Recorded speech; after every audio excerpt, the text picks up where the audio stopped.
Hello दोस्तों, नमस्कार दोस्तों आशा करता हूँ आप सब अच्छे होंगे और सुकुशल होंगे। दोस्तों आज लेके आए हैं बेहतरीन क्लास पर्यावरण अध्ययन की और आपका अपना यूट्यूब चैनल आर्ट वाले स्टडी पॉइंट। दोस्तों जो भी भाई बहन चैनल पर नया जुड़ा हो वो चैनल को सब्सक्राइब कर ले और ईवीएस पर्यावरण अध्ययन की क्लास नंबर 26 आप सभी के प्यार की वजह से हम लोग यहाँ तक पहुँच पाए। दोस्तों देर नहीं करते हैं, आज बहुत बढ़िया सेट मैंने बनाया है और साथ ही साथ आखिरी में एक टेस्ट मैंने जैसे बताया ना सरप्राइज टेस्ट होता है, वैसे ही आज भी कुछ चीज़ें आपको और एक्स्ट्रा चला के इसमें दिखाऊंगा। ठीक है, तो आप लोग उसको भी कवर करिएगा। ठीक है, सभी दोस्तों को स्वागत करता हूं। आज क्वेश्चन बहुत बेहतरीन शानदार है और पहला क्वेश्चन आपकी स्क्रीन पर ये रहा कि दुनिया की सबसे बड़ी आर्द्रभूमि है, दुनिया की सबसे बड़ी आर्द्रभूमि कौन सी है? कैमरागे फ्रांस की है, या फिर ओकावांगो बोत्सवाना की है, या फिर एवरलैंड्स यूएसए की है, या फिर पेंटानल दक्षिण अमेरिका की? बताएंगे आप लोग कौन सा सही जवाब हो जाएगा। तो दुनिया की सबसे बड़ी अगर आर्द्रभूमि पूछूं, आज क्वेश्चन अच्छे लेवल के होने वाले हैं, तो ये मत कहिएगा सर ये आप पाँच कठिन करा रहे हो। क्वेश्चन एग्जाम आपका जिस हिसाब से कंपटीशन बढ़ रहा है, क्वेश्चन आपको कठिन भी कराना मेरा फर्ज है और चैनल को सब्सक्राइब कर लीजिएगा। पेंटानल दक्षिण अमेरिका में जो है वो सबसे बड़ी आर्द्रभूमि है और एग्जैक्टली अगर बताऊं दक्षिण अमेरिका में कहाँ पे, तो ये जगह आप लोग ब्राज़ील समझ सकते हो। ब्राज़ील के निकट ये जगह है जो सबसे बड़ी आर्द्रभूमि है। ठीक है दोस्तों, ये क्वेश्चन हुआ कंप्लीट। आगे बढ़ते हैं, अगला क्वेश्चन है दोस्तों, सिटी ऑफ जॉय के लेखक कौन है? सिटी ऑफ जॉय बहुत फेमस किताब है, काफ़ी इंपॉर्टेंट है आपके सब्जेक्ट के दृष्टिकोण से। तो सिटी ऑफ जॉय के लेखक दोस्तों हैं, कौन है? डोमिनिक लापियर। डोमिनिक लापियर जो है वो लेखक हैं सिटी ऑफ जॉय की। हमेशा पिछले एग्जाम में रिपीट हुई है, 2 बार कम से कम आपके एग्जाम में, इसलिए मैंने सोचा इस किताब को जरूर नजर रखें और ये किताब आप लोग ध्यान रखेंगे। अगला क्वेश्चन है दोस्तों, नाचने वाला हिरन, ये भी क्वेश्चन रिपीटेड है। नाचने वाला हिरन भारत में किस प्रदेश में पाया जाता है? गुजरात, मणिपुर, तमिलनाडु या जम्मू कश्मीर? बताएंगे नाचने वाला हिरन भारत के किस प्रदेश में पाया जाता है? तो इसका सही जवाब होगा मणिपुर। अगर पूछ लें इस हिरन को कहते क्या है, तो इन हिरन जो हैं इनको सानगाई हिरन बोलते हैं। क्या बोलते हैं? सानगाई हिरन बोलते हैं इनको। ठीक है, और साथ ही साथ एक चीज़ आप लोग और ध्यान रखोगे, ये हिरन पाए जाते हैं मणिपुर का जो एक फेमस आप जानते हैं केबुल लामजाओ है, केबुल लामजाओ वहाँ। ठीक है दोस्तों, आगे बढ़ते हैं। अगला क्वेश्चन है, एशिया की सबसे बड़ी खारे पानी की झील। एशिया की सबसे बड़ी खारे पानी की झील, चिल्का झील, वूलर झील, गोविंद सागर या पुलिकट झील? एशिया की सबसे बड़ी खारे पानी की झील, चिल्का झील, वूलर झील, गोविंद सागर या पुलिकट? तो सही जवाब क्या हो जाएगा? चिल्का झील। चिल्का झील जो है वो एशिया की सबसे खारे पानी की झील है और चिल्का झील है कहाँ? तो आप लोग जवाब दोगे ओडिशा में है। कहाँ है? ओडिशा बिल्कुल सही जवाब हो जाएगा। आगे बढ़ते हैं, अगला क्वेश्चन है, पिन घाटी राष्ट्रीय उद्यान किस प्रदेश में है? पिन घाटी किस प्रदेश में? बताएंगे आप लोग। हिमाचल में है, उत्तराखंड में है, उत्तर प्रदेश में है या जम्मू कश्मीर है? तो पिन घाटी कहाँ है? पिन घाटी है हिमाचल प्रदेश। अच्छा, उत्तराखंड का कौन सा है? उत्तराखंड का बताओ कोई। तो उत्तराखंड का कौन सा है? Gym national park. कौन सा है? Gym national park. यूपी का कौन है? तो यूपी का ध्यान रखना है, एक दुधवा। कौन? दुधवा और पीलीभीत टाइगर रिजर्व। ठीक, और उत्तराखंड का एक राजा जी भी है। और जम्मू कश्मीर का मैंने क्या बताया था आपको? क्या बताया था? क्या? ये डाचीग्राम। हाँ, डाचीग्राम कहाँ का है? ये आपका दाचीग्राम कहाँ का है? ये आपका जम्मू कश्मीर का है दाचीग्राम। ठीक है, तीनों ध्यान रखेंगे। हिमाचल प्रदेश की पिन घाटी राष्ट्रीय उद्यान, उत्तराखंड का जिम नेशनल पार्क और साथ ही साथ राजाजी, उत्तर प्रदेश का दुधवा और पीलीभीत टाइगर रिजर्व, जम्मू कश्मीर का डाचीग्राम। ठीक, जो इंपॉर्टेंट है मैंने करा दिए। अगला है मांडला प्लांट ये जीवाश्म राष्ट्रीय उद्यान यानी कि MPNP कहाँ है? ये क्वेश्चन बहुत इंपॉर्टेंट है, ये भी रिपीटेड है। उत्तराखंड, छत्तीसगढ़, मध्य प्रदेश या उत्तर प्रदेश? तो दोस्तों जो मांडला प्लांट है काफ़ी इंपॉर्टेंट है आपके सब्जेक्ट के दृष्टिकोण से। ये आपका मध्य प्रदेश में है, MP में। अगर ये क्वेश्चन एक बार पूछा था कि ये जो मांडला प्लांट जीवाश्म राष्ट्रीय उद्यान है इसकी स्थापना किस वर्ष में हुई, तो इसकी स्थापना अगर पूछे तो 1983 में हुई। 1983 ये कुछ चीज़ें याद रहनी जरूर चाहिए कि 1983 में इंडिया वर्ल्ड कप जीती थी क्रिकेट वाली, कपिल देव की कप्तानी में। तो कपिल देव की कप्तानी में 1983 से आप इसको कनेक्ट करके याद रखिए कि मांडला प्लांट की शुरुआत भी मध्य प्रदेश में हुई थी। ठीक है, 1983 में ध्यान रखना दोस्तों। कुछ चीज़ें इंपॉर्टेंट मैं साथ में बताए चल रहा हूँ। ये चीज़ें देखो, प्लेटफॉर्म ज़रूर छोटा है, लेकिन आपकी सोच मजबूत होनी चाहिए, आपका हौसला मजबूत होनी चाहिए, आपकी जिद मजबूत होनी चाहिए। और ये सब जब तीनों चीज़ें होंगी ना, तो आप बहुत आगे बढ़ने के लिए ऊपर वाला भी आपका साथ देगा। कहते हैं ना कि कर्म करते चलो और ऊपर वाला हमारे साथ है। तो दोस्तों, वीडियो पसंद आ रही हो तो चैनल को सब्सक्राइब कर दो और अपने सर के लिए एक कमेंट ज़रूर कर दो। सभी भाई बहनों से निवेदन है, ठीक है, एक चैनल पे मतलब वीडियो देखोगे उसके बाद कमेंट जरूर कर दो, ठीक है। अगला पूछा है बोंडला। बोंडला राष्ट्रीय उद्यान किस प्रदेश में है? नागालैंड में है, मिजोरम, मेघालय या गोवा? तो सही जवाब क्या हो जाएगा? बोंडला राष्ट्रीय उद्यान गोवा में है, ठीक है, गोवा में। आगे बढ़ते हैं और साथ ही साथ इसमें जो है गिलहरी एक पाई जाती है। गिलहरी काफ़ी फेमस है, इसमें पूछी जाती है गिलहरी कहाँ पाई जाती है, पूछती है मालाबार गिलहरी नाम से प्रसिद्ध है। मालाबार गिलहरी तो गोवा में है, मालाबार गिलहरी गोवा में, इसी बोंडला में। अगला कालेसर राष्ट्रीय उद्यान किस प्रदेश में? हरियाणा में, यूपी में, पंजाब में या इनमें से कोई नहीं? तो कहाँ है दोस्तों, बताएंगे आप लोग? तो आप लोग का कालेसर जो है वो हरियाणा में है। कहाँ है? हरियाणा में, ठीक है, हरियाणा में। हरियाणा का अगर पूछ ले कि ज़िले में है, तो हरियाणा का ज़िला एक है यमुनानगर। क्या है ज़िला? यमुनानगर है ज़िला, वहाँ का ये जो है बहुत फेमस कालेसर राष्ट्रीय उद्यान है, ठीक है। आगे बढ़ते हैं। अगला है सिंगवा रेडोड्रेडन वन्यजीव अभ्यारण्य किस प्रदेश में है? मणिपुर, मेघालय, सिक्किम, त्रिपुरा। मैंने ऐसे कुछ आज राष्ट्रीय वन्यजीव लिए हैं जिनको लोगों को नहीं पता, और पिछले एग्जाम में एनालिसिस करने से ये पता चला था क्वेश्चन सबसे ज़्यादा इनसे आ रहे थे और लोग छोड़ रहे थे। हर शिफ्ट में एक एक दो वन्यजीव अभ्यारण्य ऐसे थे, लोग कह रहे थे एग्जाम देने के बाद सर बहुत कठिन, पता नहीं कहाँ से पूछ लिए। तो मैंने सोचा आज सारे कवर करा दूंगा, अगर यहाँ से आए तो इससे बाहर नहीं आएगा। सिक्किम में है सिंगबा रेडोड्रेडन वन्यजीव अभ्यारण्य, सिक्किम में, ठीक है। आगे बढ़ते हैं। अगला है भीमबंद राष्ट्रीय वन्यजीव अभ्यारण्य। ये भी रिपीट है, मुझे याद है, ये भी रिपीट है, शिफ्ट मुझे याद नहीं है। चलो अगली बार मैं शिफ्ट भी लिख दूंगा इसमें। भीमबंद वन्यजीव अभ्यारण्य किस प्रदेश में? मेघालय, महाराष्ट्र, पश्चिम बंगाल या बिहार? तो दोस्तों सही जवाब बताएंगे कहाँ है? तो भीमबंद जो वन्यजीव है वो बिहार में ही है। कहाँ है? बिहार में, ठीक है। बिहार के बालक अगर देख रहे हो तो एक कमेंट जरूर कर देना। अगला है वर्ल्ड वेटलैंड डे की शुरुआत कब हुई? वर्ल्ड वेटलैंड डे की शुरुआत कब हुई? 1968, 1970, 1971 या 1975? तो सही जवाब हो जाएगा 1971। 1971 में इसकी शुरुआत हुई, और हर साल कौन से दिन वर्ल्ड वेटलैंड डे बनाया जाता है? आप लोग कमेंट बॉक्स में बताएंगे कौन से दिन बनाया जाता है। तो क्या होगा जवाब इसका? 2 फरवरी, 2 फरवरी को क्या होता है? वर्ल्ड वेटलैंड डे बनाया जाता है। मैंने आज सारे दिवस इंपॉर्टेंट कवर करवा दिए हैं जो आपके पर्यावरण से संबंधित है, आप लोग वो वीडियो जरूर देखिएगा जाके।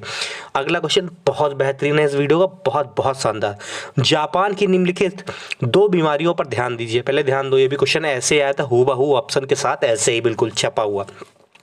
मिनीमाता और इताई जो है जापान की ये बीमारियां हैं, बहुत ज़्यादा वहाँ फैलती है, मिनीमाता और इताई। इन बीमारियों के फैलने की 2 वजह होती हैं, वो ऑप्शन में दी गई हैं। पारा या आर्सेनिक होता है, आर्सेनिक या पारा है, या पारा या कैडमियम है, और कैडमियम या आर्सेनिक। ये मैंने देखो क्वेश्चन पहले ही करा दिया था, और आज मैंने उठा के लाया हूँ बिल्कुल ऑप्शन के साथ, ऐसे एग्जाम में जो आया था। अब आपको यकीन होगा क्वेश्चन ये पूछे जाते हैं, मैं ऐसा कोई क्वेश्चन नहीं कराता हूँ जो पूछा ना जाए, इंपॉर्टेंट ना हो। तभी तो कहता हूँ कभी कभी डेट आपको और आखिरी जब बिल्कुल बचेगा तो आपको पूरे प्रीवियस ईयर के पेपर ही करा दूंगा बिल्कुल सीधे, ठीक है। तो ये पारा और कैडमियम, सी वाला हो जाएगा। पारा और कैडमियम जो है उन वही 2 वजह है ये रोग फैलने के, पारा और कैडमियम। ये क्वेश्चन मैं करा चुका हूं पहले, तब आपको यकीन नहीं होता है, लेकिन मैं जब ऑप्शन के साथ लाता हूं तब आपको मजा आता है। दोस्तों चैनल सब्सक्राइब कर देना। ओजोन परत के क्षरण में क्लोरोफ्लोरोकार्बन का मुख्य स्रोत क्या है? वृक्ष है, रेफ्रिजरेटर है, दूषित जल है या फिर केरोसिन है? वृक्ष, रेफ्रिजरेटर, दूषित जल या केरोसिन? तो आंसर क्या हो जाएगा? रेफ्रिजरेटर। रेफ्रिजरेटर जो है ओजोन परत के क्षरण में क्लोरोफ्लोरोकार्बन का मुख्य स्रोत है। आगे बढ़ेंगे। अगला है क्लार्क बी बेविन पुरस्कार किससे संबंधित? ये भी बहुत इंपॉर्टेंट है आपके एग्जाम से। क्लार्क बी बेविन पुरस्कार जो है वो वन्य जीव सुरक्षा से है, वन्य जीव सुरक्षा से ये एग्जाम मतलब है पुरस्कार, तो आपके एग्जाम से बहुत ही रिलेटेड है ये वन्य जीव सुरक्षा, ठीक। अगला है दोस्तों सीड्स, सीड्स किस वैश्विक मुद्दे से संबंधित है? सीड्स किस वैश्विक मुद्दे से है? पर्यावरण से है या फिर इंफॉर्मेशन टेक्नोलॉजी या फिर जर्नलिज्म? तो आगे ऑप्शन ना बढ़ते हो ये बता दूंगा मैं आपको, ये ए वाला ही बिल्कुल सही है, पर्यावरण संरक्षण। आपके एग्जाम के लिए है तभी आपकी सेट में क्वेश्चन है। ठीक, आगे बढ़ते हैं। अगला क्वेश्चन भी बहुत शानदार है, बहुत बहुत शानदार है। निम्नलिखित पर ध्यान दो। अंतर्राष्ट्रीय जैव विविधता, अंतर्राष्ट्रीय चावल अनुसंधान केंद्र, अंतर्राष्ट्रीय मक्का और गेहूं सुधार केंद्र, ये क्रमशः किस देश में है? किन देशों में? इटली, फिलीपींस, मैक्सिको में है, या मैक्सिको फिलीपींस इटली में है, या फिलीपींस इटली मैक्सिको में है, या फिर इनमें से कोई नहीं? दोस्तों बताएंगे, देखो अंतर्राष्ट्रीय जैव विविधता, ये बताइए कहाँ है? ये अनुसंधान है, ये बताएंगे कहाँ है। तो दोस्तों ये जो है पहला वाला, ये आपका इटली में पड़ता है। कहाँ पड़ता है? इटली में। ठीक, अंतर्राष्ट्रीय चावल आप लोग जानते होंगे, भारत वाला जो राष्ट्रीय वो कटक में है, और जो अंतर्राष्ट्रीय वो कहाँ है? फिलीपींस में। कहाँ है? फिलीपींस में। ठीक, और आपका बच्चा कौन सा बच्चा आपका? अब बच्चा आपका ये वाला अंतर्राष्ट्रीय मक्का और गेहूं सुधार। अंतर्राष्ट्रीय मक्का और गेहूं सुधार, ये आखिरी बच्चा मैक्सिको इसमें है। तो इटली जिसमें आएगा नंबर 1 पे, फिर फिलीपींस आएगा, फिर मैक्सिको। इटली, फिलीपींस, मैक्सिको किस में है? इटली पहले वाले में, ए वाले में ही है, तो ए वाला बिल्कुल सही हो जाएगा। Italy, Philippines, Mexico. Italy, Philippines, Mexico, यही बिल्कुल सही ऑप्शन होगा आपके। ठीक है, आगे बढ़ते हैं। अगला क्वेश्चन भी बहुत शानदार होने वाला है। अगला है, निम्नलिखित प्रोटोकॉल में से कौन सा एक्सेस और बेनिफिट शेयरिंग ABS तंत्र से संबंधित है? क्योटो प्रोटोकॉल, नागोया, मॉन्ट्रियल, या फिर जेनेवा प्रोटोकॉल? तो जो निम्नलिखित प्रोटोकॉल में से एक्सेस और बेनिफिट शेयरिंग है उससे संबंधित है आपका Nagoya protocol. Nagoya protocol, Nagoya protocol, ध्यान रखेंगे आप लोग। ठीक है, अगला क्वेश्चन शानदार क्वेश्चन है सारे, बहुत बेहतरीन। अगला पढ़ते हैं। भारत में सबसे ज़्यादा टाइगर रिजर्व किस प्रदेश में? ये तो क्वेश्चन आपको आना चाहिए। महाराष्ट्र में है, पश्चिम बंगाल है, उत्तर प्रदेश या मध्य प्रदेश? तो आपके जो हैं सबसे ज़्यादा अगर पूछे आपके वन्य जीव मतलब टाइगर रिजर्व किस में, तो आप लोग जानते हैं किस में है? MP। कहाँ है? MP में। ठीक है, मध्य प्रदेश में। ठीक, आगे बढ़ते हैं। कूनो नेशनल पार्क, ध्यान रखना, नामीबिया से चीता है, आएगा जरूर। अगला है, इकोलॉजी शब्द किसने प्रतिपादित किया? इकोलॉजी किसने प्रतिपादित किया? बताएंगे, ऑप्शन देख के बताएंगे किसने किया दोस्तों, बताएंगे। तो आपका किया अर्नेस्ट हेक्ले ने। ठीक है, और किस वर्ष में किया? तो 1866 की आप लोग डेट ध्यान रखेंगे, 1866। ठीक है, आगे अगला क्वेश्चन दोस्तों। अगला है, विश्व का सर्वाधिक प्रति व्यक्ति कार्बन डाइऑक्साइड उत्सर्जक है? सबसे ज़्यादा ये क्वेश्चन आप लोग गलत करोगे, सबसे ज़्यादा गारंटेड मैं बता सकता हूँ ये गलत आप करोगे। विश्व का सर्वाधिक प्रति व्यक्ति कार्बन डाइऑक्साइड उत्सर्जक कौन है? कतर है, अमेरिका है, चीन है, या भारत है? सबसे ज़्यादा गलत होगा ये, गारंटेड मैं बता सकता हूँ गलत होगा। इसमें आप लोग सबसे ज़्यादा लोग बता रहे होंगे सी वाला चीन, लेकिन इसका सही जवाब है, ये आपको झटका लगेगा, सही जवाब सुन के झटका लगेगा। इसका सही जवाब है कतर। इसका सही जवाब है कतर। आप लोग कह रहे होगे कतर कैसे सर? तो पूरी बात समझो इसको, मैं वो भी बता दूंगा आपको, कभी कंफ्यूजन नहीं हो जाएगी। इसने पूछा सर्वाधिक प्रति व्यक्ति कार्बन डाइऑक्साइड, तो अगर प्रति व्यक्ति पूछेगा, अगर प्रति व्यक्ति पूछता है तो आपका जवाब होगा कतर, आपका जवाब होगा कतर। और अगर पूछता है विश्व का कुल कार्बन डाइऑक्साइड उत्सर्जक वाला देश कौन है, तब आपका सही जवाब होगा चीन। जब टोटल पूछेगा तो होगा चीन, लेकिन उसने पूछा प्रति व्यक्ति पूछेगा तो आपका कतर होगा। ठीक है, ये आपके क्वेश्चन हो गए शानदार। अब है आपका रिवीजन टेस्ट है, रिवीजन है। कुछ राज्य दिए गए हैं और क्या है, उनसे संबंधित उनके लोक नृत्य हैं। रिवीजन करो, इंपॉर्टेंट मैं बताऊंगा। देखो राजस्थान का आपको कौन कौन से याद रखने हैं आपके एग्जाम में, मैं बता रहा हूँ वो याद करो, बाकी कुछ नहीं। एक तो कठपुतली नृत्य याद रखोगे। ठीक, तेरा ताली याद रखोगे, घूमर याद रखोगे, सुइसनी और भवई। कौन सा? कठपुतली, तेरा ताली, घूमर, सुइसनी, भवई। राजस्थान का फिर से रिपीट करो, फिर से कठपुतली, तेरा ताली, घूमर, सुइसिनी और भवई। ध्यान आ गया? आगे बढ़ते हैं। झारखंड के इंपॉर्टेंट याद रखो, झारखंड का पाइका याद रखो, छऊ, पाइका, छऊ और कर्मा। पाइका छऊ कर्मा, पाइका छऊ कर्मा कहाँ का है? झारखंड का। पाइका छऊ कर्मा। आगे बढ़ो, इंपॉर्टेंट देखो। पश्चिम बंगाल के याद रखो, जात्रा और कीर्तन, जात्रा और कीर्तन। यूपी का कजरी ध्यान रखो, रासलीला, नौटंकी, चरकुला। कजरी, रासलीला, नौटंकी, चरकुला। यूपी का क्या? कजरी, रासलीला, नौटंकी और चरकुला। हरियाणा का धमाल, मंजीरा और झूमर और फाग। धमाल, मंजीरा, झूमर और फाग। धमाल, मंजीरा और झूमर और फाग। ठीक दोस्तों, ये याद रखो। आगे का अगला है कर्नाटक का। कर्नाटक का मोस्ट इंपॉर्टेंट है यक्षगान, याद रखो, यक्षगान याद रखो और विरगास्ते।